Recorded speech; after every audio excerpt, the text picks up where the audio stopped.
दोस्तों, पाकिस्तान में 4 सूबे हैं, सूबा सिंध, खैबर पख्तूनख्वा, बलोचिस्तान और पंजाब। इन चारों सूबों में समेटा पाकिस्तान अपनी इलाकी लिबासों में अपनी मिसाल आप है। नंबर 1 पंजाब। पंजाब पाकिस्तान का आम सूबा है। अगर हम इस सूबे के लिबास की बात करें तो निहायत ही खूबसूरत लिबास देखने को मिलते हैं।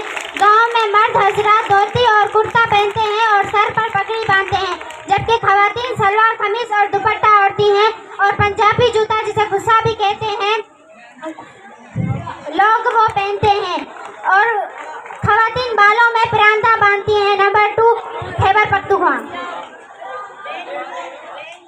खैबर पख्तूनख्वा, जिसका पहला नाम सरहद था, यहाँ पर पठान कौम आबाद है। यहाँ के मर्द सलवार कमीज और खास पगड़ी पहनते हैं और कमीज के ऊपर कोटी पहनते हैं और खवातीन लंबे घेरे वाली फेराक और गेले वाली सलवार पहनती हैं और तकरीबात में वो पश्तो किस्म की ज्वेलरी भी पहनती हैं। वहाँ जाली वाले बुर्के का रवाज आम है।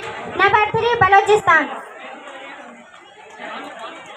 बलोचिस्तान रुपए के लिहाज से पाकिस्तान का सबसे बड़ा सूबा है। वो रेगिस्तान की सहराओं में लिपटा हुआ है। यहाँ के मर्द हजरात कमीज के ऊपर खूबसूरत कोटी और मशहूर पिशावरी चप्पल पहनते हैं, जबकि खवातीन हाथ से बनाए गए कढ़ाईशुदा फेराक पहनती हैं, उनमें शीशे का काम होता है। नंबर 4 सिंध। सिंध एक कदीम था। वहाँ के मर्द सलवार कमीज और खवातीन भी सलवार कमीज ही पहनती हैं।